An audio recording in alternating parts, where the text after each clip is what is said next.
at the front lines of law, leadership, and public service. Attorney Karen Jimeno, sharp, steady, a lawyer, and educator, turns complex issues into clear insight.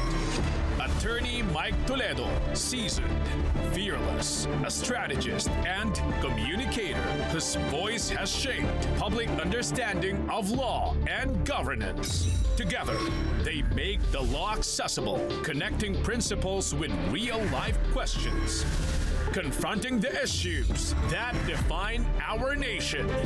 This is Abogado. Good evening, welcome to Abogado, where we put the law under the spotlight and explore how it shapes the people's power in a democracy. I'm Attorney Mike Toledo. Our Constitution gives the people a direct hand in shaping the laws that govern them, a power designed to make democracy more than just a vote every few years. But more than 3 decades later, that power remains largely unused. What happened? And what would it take to make it work today? Let's take a closer look. In a democracy, the power of the people doesn't begin and end at the ballot box. Through the People's Initiative, citizens can directly propose or reject national laws without going through Congress. It's a powerful idea, but in practice, many say it's nearly impossible to use. The process is seen as slow and confusing, with high signature requirements that make it hard for ordinary Filipinos to use. Critics say the 1989 law needs updating to reflect today's democratic realities. Others warn that relaxing requirements could lead to abuse or bypass important checks and balances. This is a question of access, accountability, and true power of the people. Should the Initiative and Referendum Act be amended to make the People's Initiative a more effective tool for citizen lawmaking?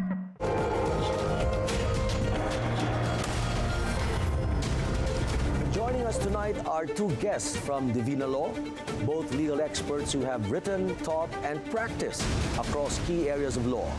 First, we have Attorney Alwyn Faye Mendoza, Senior Associate specializing in litigation, family law, and labor relations. She lectures in several law schools, including UST and PCU College of Law, and is the author of multiple legal reviewers and commentaries. And also with us is Attorney Vaupetroanji Peña, Senior Associate focusing on litigation, corporate and contractual disputes, and criminal defense. She's also the author of the Compendious Bar Reviewer on Remedial Law and a former Vice Chair of the Philippine Law Journal. Attorneys, welcome to Abogado. Thank you, Attorney Matt. Good evening, Attorney. Good evening. Good evening to both of you, and thank you so much. I know how busy you are in the DivinaLaw. DivinaLaw is really doing great, if I may say nowadays. Thank you, Nilo, for allowing your associates to be with us tonight. Now, many of our viewers may not be familiar with the People's Power Initiative, or People's Initiative. Actually, I said People's Power because it actually came out because of the People Power that happened in 1986, and that's why it was not forgotten, so they tried to put it in the 1987 Constitution, which they did. But with this initiative, what is it, and why do we have it in our Constitution? Good evening to our viewers as well. Good evening, Attorney Mike and Attorney Vet. So to answer the question, Attorney Mike, let me start by saying that the common way or method that Filipinos understand how a law is made is through the legislative department. So it's there in the Congress where they debate, they draft, and then they enact laws or enact bills that later on may turn into laws, okay? But the framers of the 1987 Constitution wanted to ensure that sovereignty resides in the people. And that is where the safety valve or the safeguard comes in. And I'm referring to the People's Initiative. So the People's Initiative, it's a power that's granted to us Filipinos by no less than the highest law of the land, which is the Constitution. to propose laws without going through the Congress. So that's the people's initiative. So, in theory, and I'll direct it to you, Attorney Vet, in theory, it sounds very empowering. But in practice, why has the people's initiative been used so rarely over the past 3 decades? Of course, that 3 decades actually span from the post-martial law era, and this power of initiative is actually a learning, one of the learnings from the martial law, wherein power was centralized in one branch of government. So it has not been used, but mind you, Attorney Mike, many have tried, many have attempted, although those previous attempts were somehow directed for charter change. They have tried, but the Supreme Court, when it reached our courts, have declared those petitions as void. We cite, for example, the cases of Santiago versus Comelec and Lambino versus Comelec subsequently. So they have tried, but it was not effective because those 2 decisions stated that at least for amending the Constitution, our current law is not sufficient, but for statutory initiatives, it is sufficient already, but practically, right now, it is so hard because there are also logistical concerns in order to establish. Now that you mentioned that, now that you mentioned these 2 cases decided by the Supreme Court, and any one of you can answer, why did they made such a distinction between amendment to the Constitution or coming up with a new law, or between amendment and a revision? Perhaps, Attorney Faye? Yes, my pleasure, Attorney Mike. We draw people's initiative, as I've said, from the 1987 Constitution. So we have Article 17, Section 2. I'm not sure if we can flash this on our screens, but when we look at the second paragraph, there's a sentence there which states that the Congress shall provide for the implementation of this power. Okay? Now, we have RA 6735.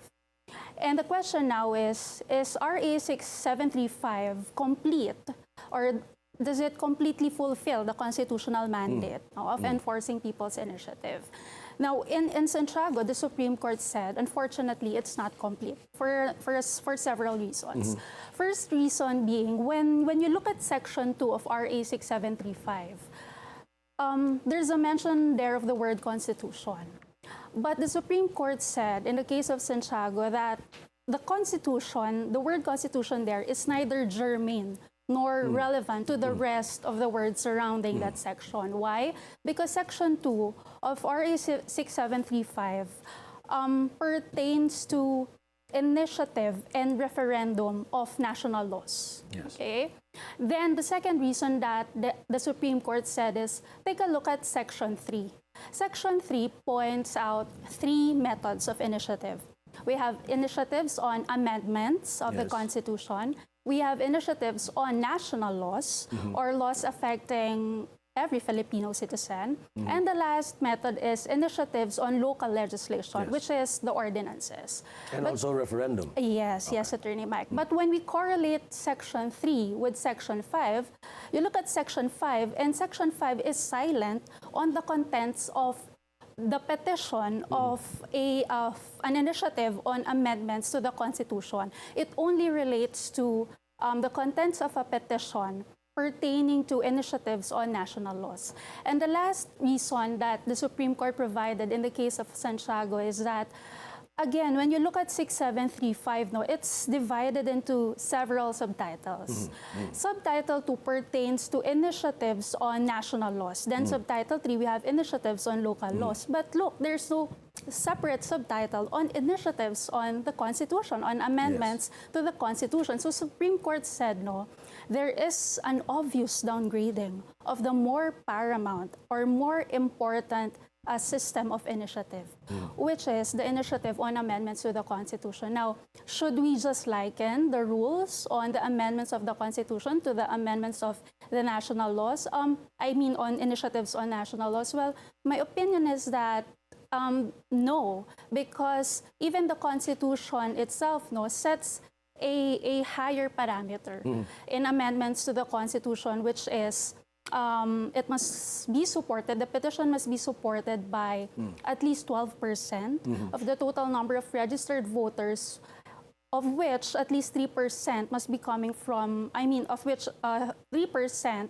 of every legislative district in the Philippines must support the petition. In laws, we only have at least 10% as opposed to 12% in the Constitution. And just to add, our Constitution is the highest law of the land. It's the foundation of all laws.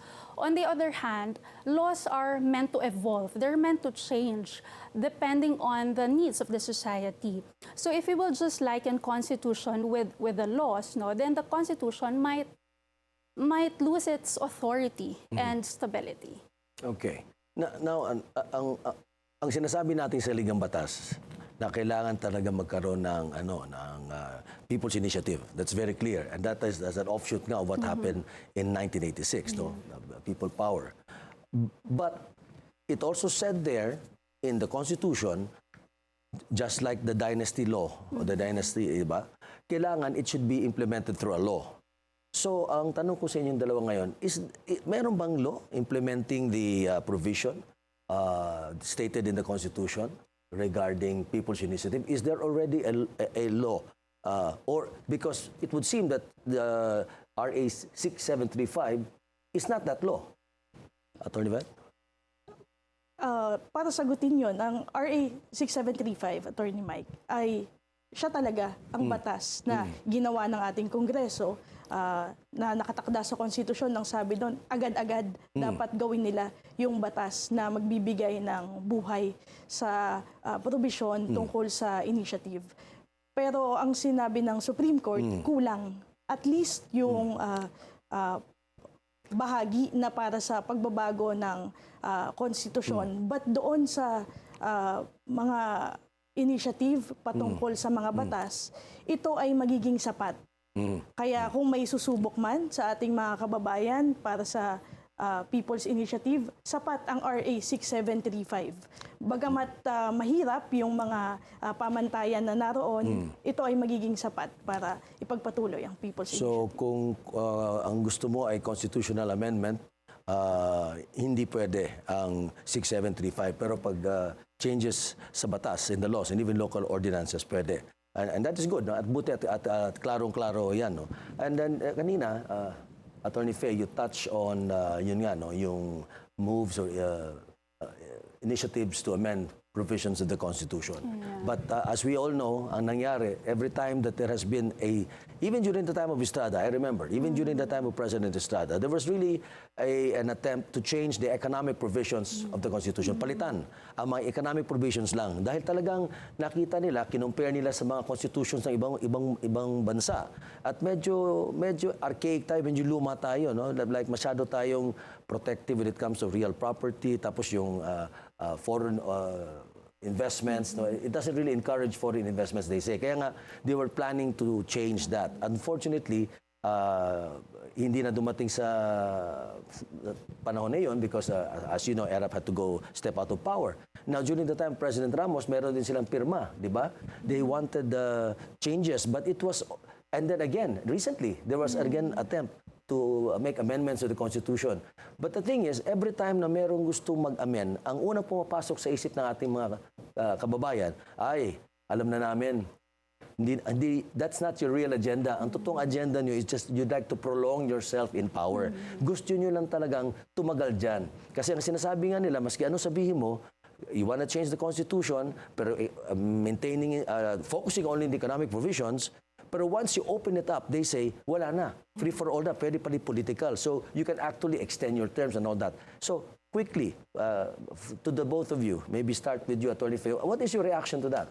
Yun ang mahirap, Attorney Mike, no? Because the safeguards are there. Okay? First, we're talking here of the high threshold of the signatures. No? If it's amendment to the Constitution, it needs 12% of the total registered voters in the Philippines. With every district, no, it must be supported by at least 3%.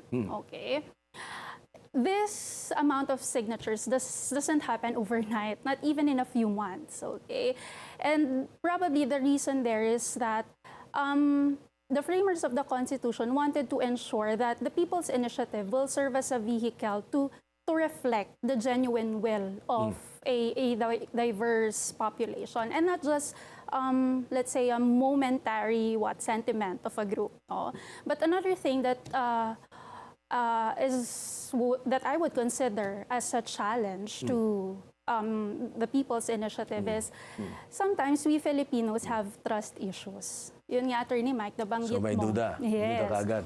So sometimes they feel that this People's Initiative is just being used by political groups who want to further their agenda. And this now undermines the integrity, no, of the process and discourages genuine grassroots movement. So that's now the problem.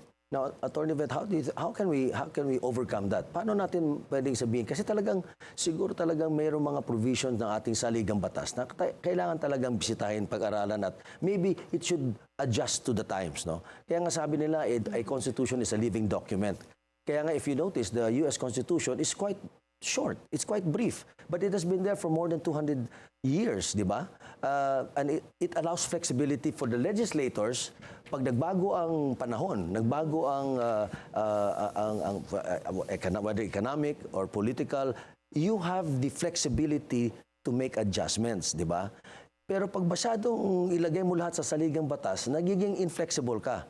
Now, ang tanong ko sa iyo, paano ngayon yan? Because we know that there is really a need to change or amend some provisions of the Constitution. Pero yung taong bayan nga, pinag-usapan natin, they don't seem to trust any attempt or move to do such. So, how can you gain the trust na maniniwala sila na ito para sa kabubuti natin ito? Our framers have already foresaw these challenges, one of which is that certain issues will be tucked in their campaigns in gathering signatures. But our law is actually clear that it should just cover one subject. So if it's an economic amendment, it should say so. If it deals with other matters, and if it's so vague that it will amount to a change in the structure of the government, then we can no longer do that by way of an amendment. And because an amendment can be done by People's Initiative, but not revision, yes, then we are limited to those specific changes to our Constitution. Now, they say that the test of how good a constitution is its ability to survive the test of times. And in fact, although our constitution is one of the longest in the world, it's quite verbose. Yes, it is built, let's say, based on the right values. In fact, during their debates, they would acknowledge the members of the Constitutional Convention, thanking them because they are people of probity and integrity. And it was a sacrifice for them to frame that constitution. And in that, it was made in good faith that only that the people will have that reserved power to amend our constitution for so long as it covers just one subject. Anything beyond that is already not acceptable. Okay. Now, this question to the both of you again. No? Why do you think the People's Initiative stalled measures? Hindi nagamit ang People's Initiative. As I mentioned earlier, meron tayong saligang batas na nagsasabi dapat magkaroon ng dynasty law.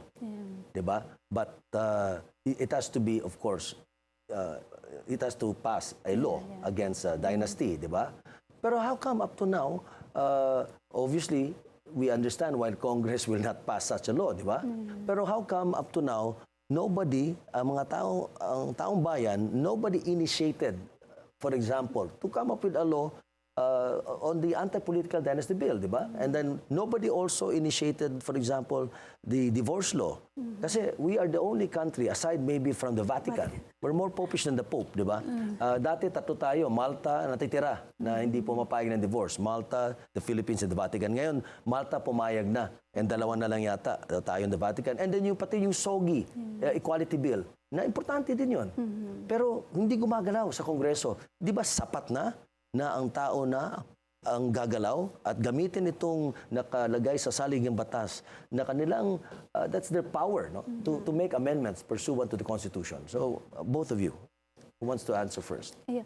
Kasi, Attorney Mike, no, napakahirap nung requirements na sinet ng batas. If it's a national law, no, it's at least 10% of the total number of registered voters. If I'm not mistaken, the total number of registered voters now is close to 69 million. Okay? So that would mean that if you are a proponent of a law, and even if you have well intentions, no, that would mean that you need to gather millions of signatures, the COMELEC validating every signature. So if you don't have a deep pocket and a nationwide influence, no, and coordination, then it may be, an uphill climb for you. And if I can also add, Attorney Mike, no, the law states that the petition should contain the text of the proposed law. Must also contain the reasons. In fact, ang sabi pa nga ng batas, dapat it should contain an abstract of not more than 100 words to be placed on top of every page of the petition. So this is something that an ordinary citizen, no, in my opinion, doesn't have the technical capacity to do so, because this would mean that he needs to consult with experts. So, sa tingin mo, Atty. Faye, Atty. Vet rather, was this really a way to make sure that it doesn't happen? Kumbaga, it was meant to fail? Like, they came up with this requirements, procedural requirements, which, as you mentioned, it becomes logistically difficult for anyone to file because of all the requirements, the 10% and 3%. At magastos din as far as the COMELEC is concerned. So, sa inyong pananaw, ito ba'y linagay doon? Kasi talaga, at the end of the day, ayaw nila na magkaroon ng People's Initiative. Tama ba yun? Base sa pag-uusap nila nung ginawa nila yung ating konstitusyon, hindi ganon. Ito ay sapat na safeguard na nilagay nila. Yung threshold requirement ay para Safeguard from what? Safeguard from what? Safeguard sa mga taong magsasamantala or those who will take advantage of the process to pursue either their corporate advancements or what they want the law to be crafted. So these safeguards are there to reserve the process to the most important issues. Nabanggit niyo po ang SOGI bill, ang anti-dynasty, at ang divorce law.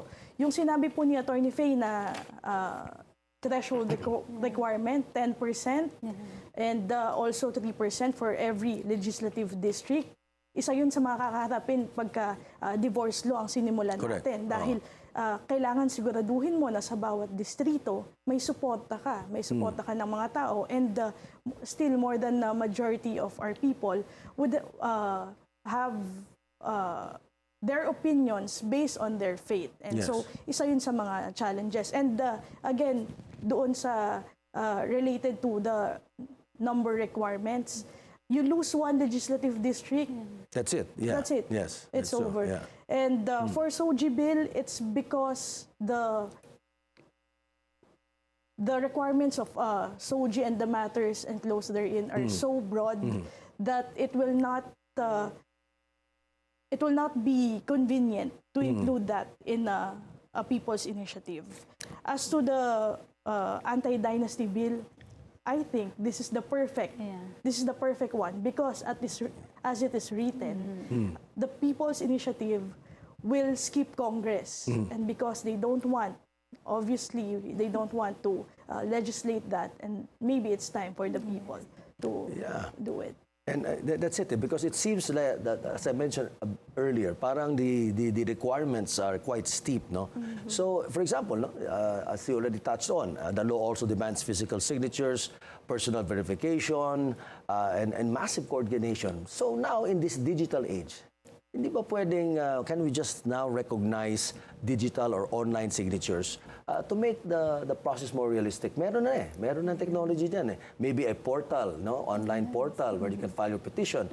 Are these possible? Would this be also within the guardrails would still be there to protect that it be not weaponized or not promote a certain interest? Anyone?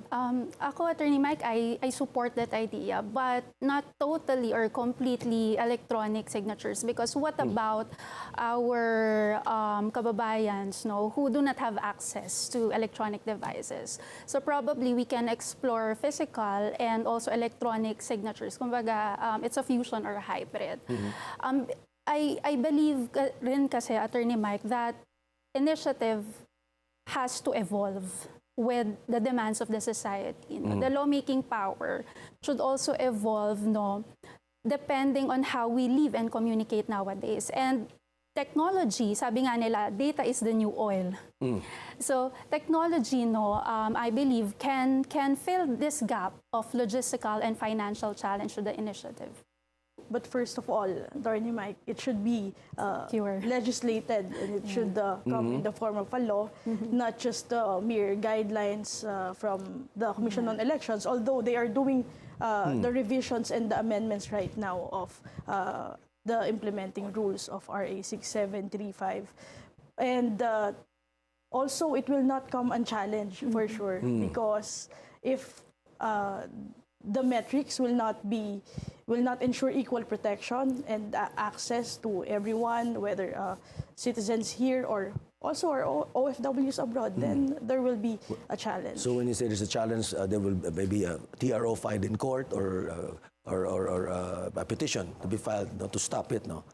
So from a procedural standpoint, sino ba, para malaman natin mga tagapanood, ng ating mga kababayan, who oversees and validates any people initiative efforts? It's the COMELEC, Attorney Mike. So COMELEC has now the difficult duty, no, to oversee the process and validate every signature of the supporting the petition. Now, does the COMELEC have the wherewithal? Do they have the manpower? Kaya ba nila? Do they have the resources, the money, and the people, the logistical requirements to be able to come up with a very successful or effective people's initiative?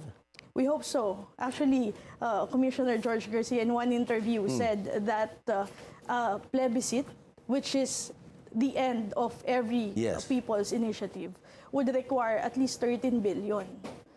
So that is not a small amount, and our law mandates that it will be the state who shall pay for that, except for the signature gathering.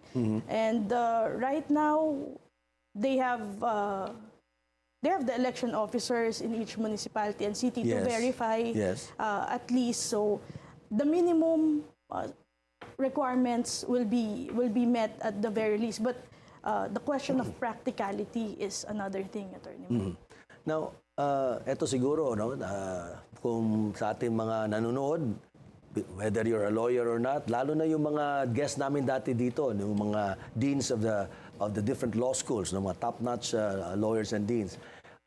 If anyone out there would want to start an initiative, people's initiative, to pass a law that has been stalled, like for example, the anti-dynasty law, or the divorce law, or the SOGI equality law,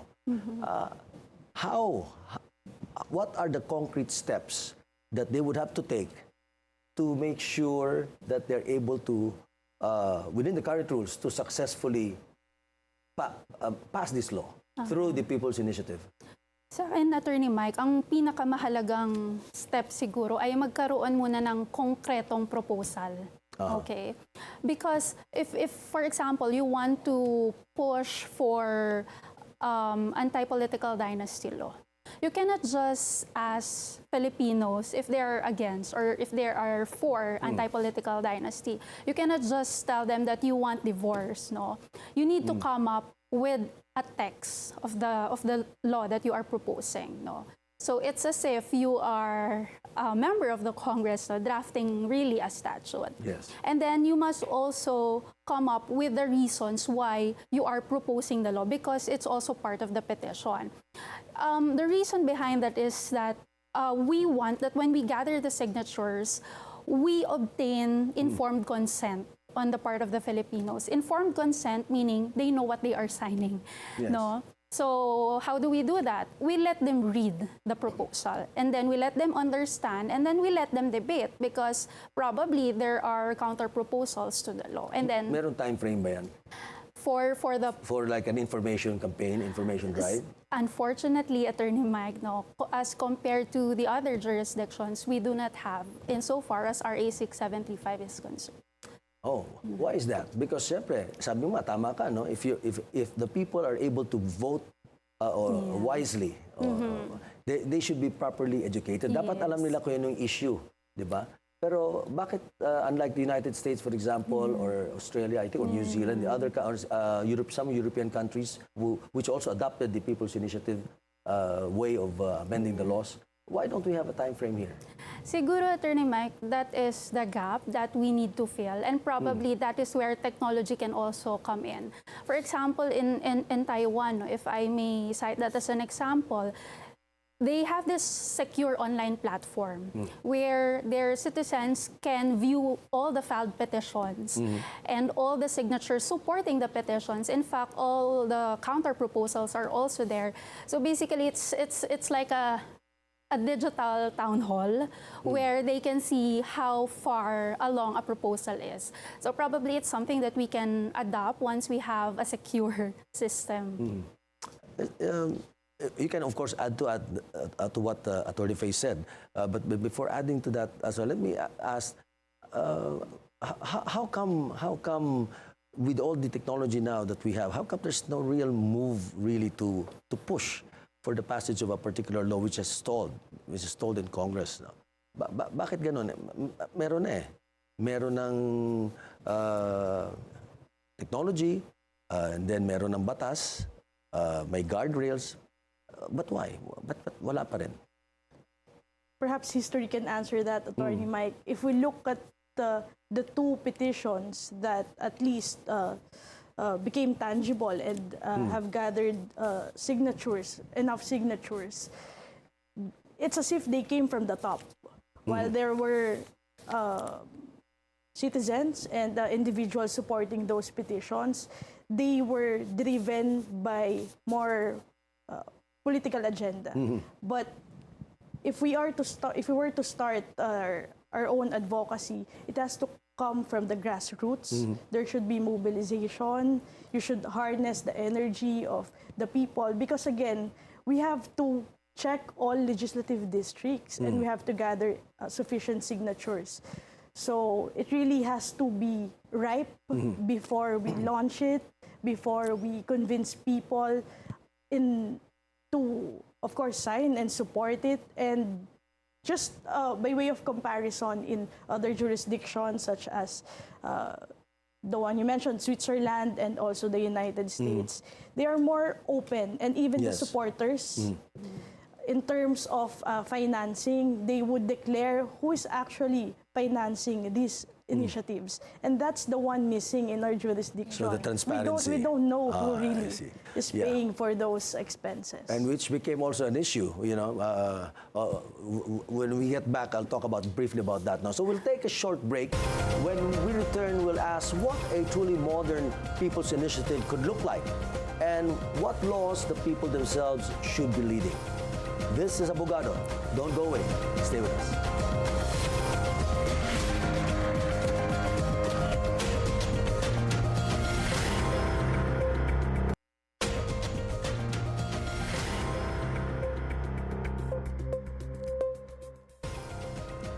Welcome back. You're watching Abogado. Still with us are Attorney Alwyn Faye Mendoza and Attorney Vet from DivinaLaw. as we wrap up our discussion on how citizens can take part in shaping the laws that govern them. And you know, before we went on the break, I just wanted to comment that a friend of mine who was, without mentioning names, but I know you know who you are. A friend of mine was very much involved in the latest attempt to amend provisions of the Constitution.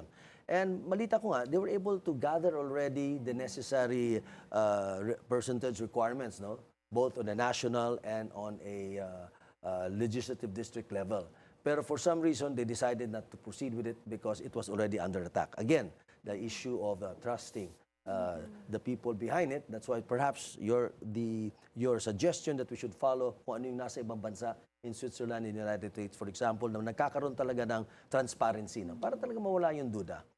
Now, I would like to, before we close the program or the show, I would like to ask both of you, closing reflections, no?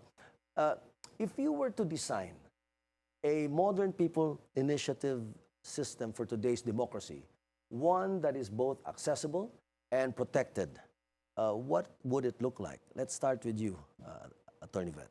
Just one word, Attorney Mike, it should be open. It should be open from the beginning. So if there's an amendment or there is a law that we wish to be enacted, it has to be published.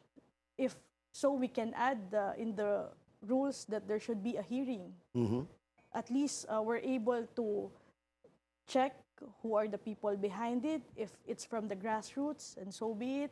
If it's a valid and genuine and sincere concern to improve the lives of the Filipino citizens, then we can see. There should be sufficient publication also so that everyone would know. And if we can require online publication, then that's also good.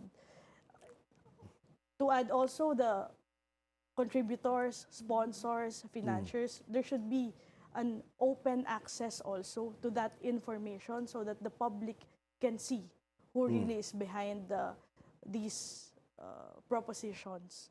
So to me, it's really openness, because at the end of it all, it will be decided by our magistrates whether or not that the law, the process are all valid. And how about you quickly, Attorney Faye? On the same. Yes, Attorney Mike. Attorney Vet is right, no? We have to make the process open and accessible to the public. And how do we solve this? We factor in technology. We use it to our advantage. Okay. And the second point that I would like both of you to ponder on, what law, stalled or otherwise, do you believe that the people themselves should take the lead in initiating? Let's start with you, Attorney Faye. Ako, Attorney Mike, it's really the anti-political dynasty law because it's a constitutional guarantee. No? It's clear that the state shall guarantee equal access to public office and prohibit dynasties. It's there in the Constitution. But even if it's there for so long, the Congress has veered away from enacting a law, and probably it's time for the Filipinos to finally fulfill this constitutional guarantee. After all, Attorney Mike, I believe that concentration of power, it encourages patronage, which in turn discourages accountability and reform. So yes, maybe it's about time that we propose and enact anti-dynasty law. Well, they did say that there was a study that showed, I do not have access to the study now, but it can easily be researched, na sinasabi nga nila, dun sa mga lugar, mga probinsya, mga syudad, no, or mga lalawigan, towns, na puro dynastic, whatever, di ba? Sinasabi nila, ano daw yun? Yun ang mga lugar na hindi nag-i-improve. Yes. Karamihan. No? So it's based on empirical data that dynasties, in general, according to this study, it does not really improve the lives of the people. Now, in your case, Attorney Vet, what law would you want to push, or what law would you want the people out there to push using people's initiative? That would be still related to the anti-dynasty law, although from a different angle. Remember, initiative is our tool to check and balance the three branches of our government, and that is reserved to our people. So what is the best initiative to start? It is a law that will not be passed by Congress. That's the part that we'll skip. So my answer would be probably freedom of information, just so we are sure and the people will exact more accountability from those who should be serving the citizenry. A good point that both of you ladies raised. And I hope those who are listening sa programa natin, they would keep in mind the suggestions that they have if one will want to push the People's Initiative to ensure that the laws that we want passed will be passed. But one last point, I just wanted to say, and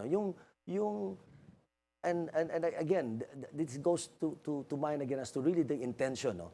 Di ba sinasabi ng Constitution nga na, okay, dapat magkaroon ng People's Initiative. No?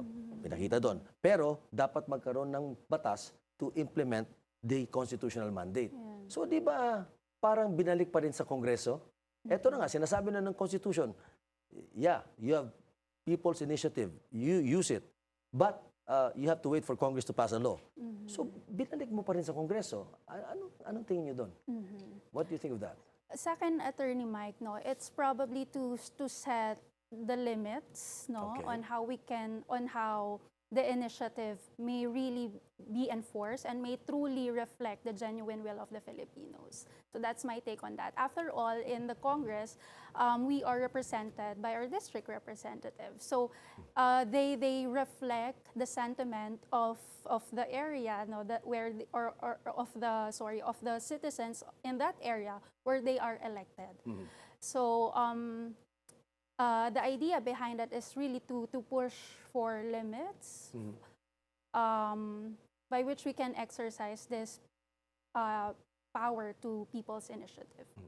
You want to add anything to that, Atty. Vet? Yes, Attorney Mike. Perhaps what we can do is just to start the ball rolling. We need to have that initiative to test it also if it will pass both as to legality and as to practicality. Because if we don't see what will be the challenges and hurdles, then in the future, this provision on our constitutional initiative will just be for naught. Yes. And perhaps any one of you can start the ball rolling, so to speak. And it started here in Abogado. So again, my thanks to Attorney Faye Mendoza and Atty. Vet Peña, both from DivinaLaw, for joining us tonight and for shedding light on how the People's Initiative can move from paper to practice. So real power rests with the people, but it only matters if the law allows them to use it. This is Abogado. Good night.